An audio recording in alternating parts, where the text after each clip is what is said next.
بیٹیاں بالغ ہو جایا کریں تو جلدی نمٹا دیا کرو، اور اس میں لوگوں کی پرواہ مت کرو.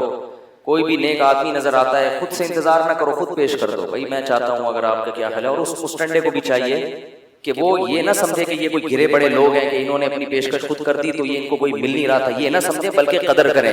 بولے بھائی آپ کی بڑی نوازش کہ آپ نے مجھے عزت دی، کیونکہ عزت دار آدمی کے سامنے ہی پیش کی جاتی ہے، کسی نیچ گرے پڑے آدمی کے کو ایسی آفر نہیں کی جاتی ہے. بڑی عزت کی بات ہوتی ہے کہ اپنی بیٹی کے ذمہ پیش کر دینا.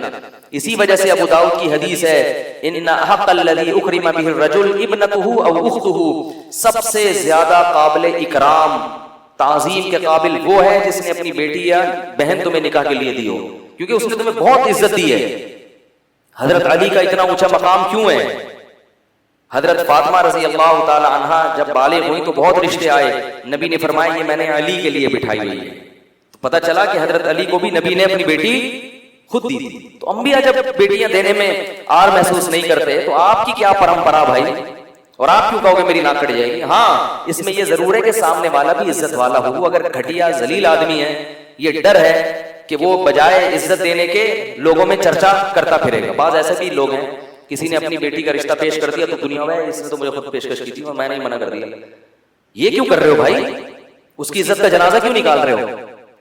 بھائی آپ کو نہیں سمجھ میں آئے ٹھیک ہے منع کر دیا، دنیا کو نہیں بتائے پھر.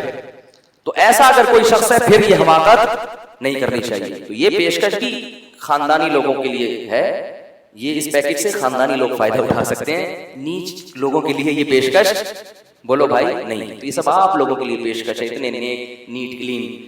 تو آپ کے لیے یہ خصوصی آفر ہم نے پیش کی کہ آپ کو لوگوں کو چاہیے کہ آپ میں کوئی شریک ہے تو اپنی بیٹیاں خود پیش کریں، مگر تم ایسے نالائق کو کرو گے پھر بھی نہیں. یہ میں تمہیں بتا دوں پہلے.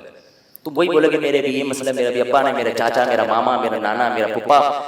تو یہ پھر بیٹھے رہو. پھپھا کو کیا پڑی ہے تمہاری شادی کرے گا یار؟ ابا نہیں مان رہے، اماں نہیں مان رہے. مرد بنے مرد. مرد وہ ہوتا ہے جس میں قوت فیصلہ ہو. بالغ ہو گئے، کمانا شروع کر دیا، ابا کہہ رہے ہیں شادی میں نہیں کرنے دوں گا، ابا آپ میرے ابا ہیں، شادی میرا باپ بھی کرے گا. صحیح بتا رہا ہوں، شادی تو ہمارا باپ بھی کرے گا. اس طرح سے تو گھر بسایا جا سکتا ہے، ورنہ بیٹھے رہو اماں میری، چاچا میرا، ابا میرا، یہ نہیں ہوتا.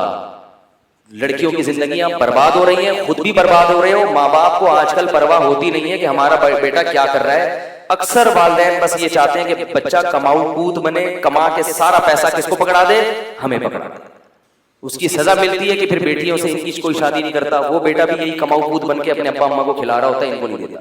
تو ابا اماں کی احترام بہت ہے، مگر بالغ ہونے کے بعد اگر اپنی کوئی انکم شروع ہو گئی ہے، کھانے کمانے کے قابل ہو گئے ہو، تو پھر آدمی بنو. آدمی کے علاوہ کوئی اور چیز بننے کی کوشش. آدمی وہ ہوتا ہے جس میں قوت فیصلہ ہوتا ہے، ڈیسیژن پاور ہوتی ہے، میں کروں گا. اور اگر کوئی طلاق یافتہ بیوہ پسند آتی ہے، وہاں دل چاہتا ہے شادی کرنے کا، تو بولو ہمارا باپ بھی کرے گا.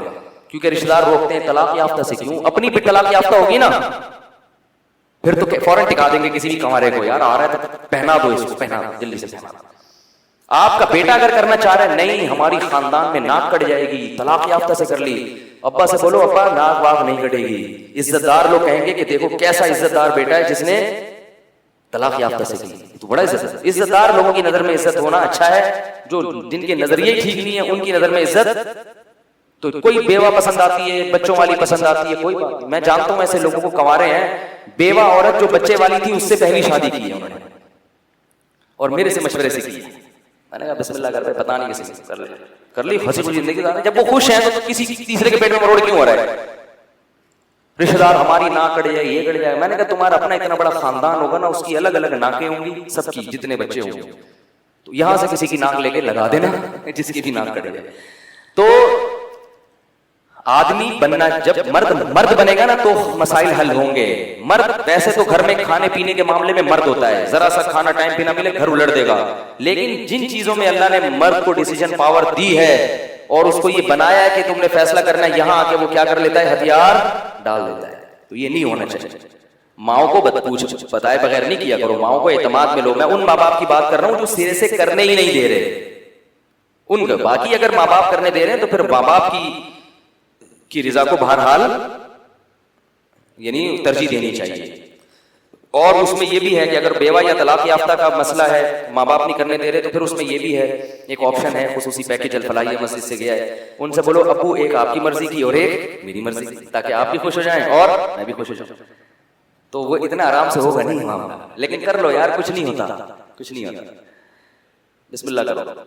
اسی طرح معاشرے سے فساد ختم ہوگا. ابو کو بولو ابو ایک آپ کی مرضی کی اور ایک, ابھی دیکھو ایک وہاں ہری پور میں ہمارے ایک رشتے دار تھے, وہاں جاب کر رہے تھے, انہوں نے بتایا کہ ان کے پڑوس میں کیس ہوا. کیس یہ ہوا کہ ایک بڑے شریف عالم تھے, بڑے نیک, بڑا خوبصورت نوجوان تھا وہ. تو چچا بھی چاہتے تھے کہ اپنی بیٹی کی اس کے شادی کروں, اور خالہ بھی چاہتی تھی کہ اپنی بیٹی کی اس سے شادی کروں. پھٹا ہو گیا دونوں خاندانوں میں. خالہ کہہ رہی ہے میں اپنی بیٹی دوں گی, اور پھوپھی کہہ رہی ہے میں اپنی بیٹی دوں گی. پھٹا ہو گیا. حل کیسے ہوا ہے؟ دونوں سے ہوئی, اور واقعی دونوں سے ہوئی. واہ بھائی. تو ایک ہفتے کے وقفے سے دونوں سے شادی ہوئی. تو اس طرح آپ بھی کر سکتے ہیں کہ بھئی ابا آپ کی مرضی, اور ایک طلاق یافتہ سے بھی کروں گا, کیونکہ معاشرے میں بہت ساری بیوہ طلاقیاں, ان کا بھی تو گھر بسانا ہے نا.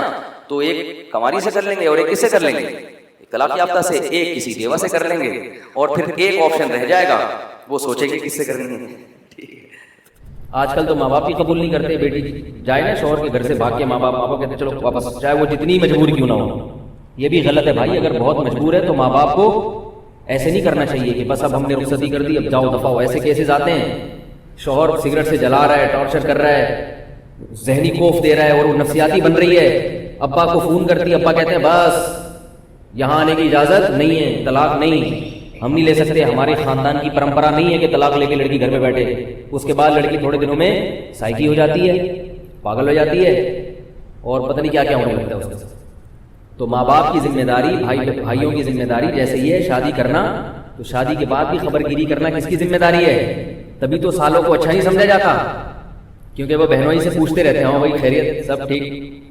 تو یہ بھی ذمہ داری ہے نکاح کے بعد بھی لڑکی کے بھائیوں کی, کہ اگر اس کے ساتھ سسرال میں ظلم زیادتی ہو رہی ہے تو وہ اپنے گھر کے دروازے کھول کے رکھیں کہ بھائی رہو عزت کے ساتھ. خام میں اس کو پن نہ کریں کہ وہ طلاقیں لینا شروع کرے, لیکن اس کے لیے کہیں کہ بھائی دیکھو گزارا کرو حتی الامکان. شریف عورت اپنے شوہر کی خامیوں کو برداشت کرتی ہے, اور حتی الامکان گھر بسانے کی کوشش کرتی ہے.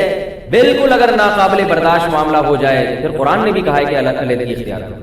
پھر علیحدگی کے لیے اس کو گھر کے دروازے بولو بھائی کھول کے رکھیں, کیونکہ ایسے کیسز آ رہے ہیں کہ دروازے بند کر دیتے ہیں ماں باپ, اس کے بعد پھر وہ کبھی گھر سے بھاگ رہی ہے, کبھی کیا کر رہی ہے, کبھی دوسرے مردوں سے ناجائز تعلقات پیدا ہو جاتے ہیں اس کی. ایسی یہ سب غلط ہے. یہ خوب یاد رکھو, جہاں طلاق شریعت میں ناپسندیدہ ہے وہیں سخت مجبوری میں طلاق نہ دینا ناپسندیدہ ہے, اور طلاق نہ لینا ناپسندیدہ ہے.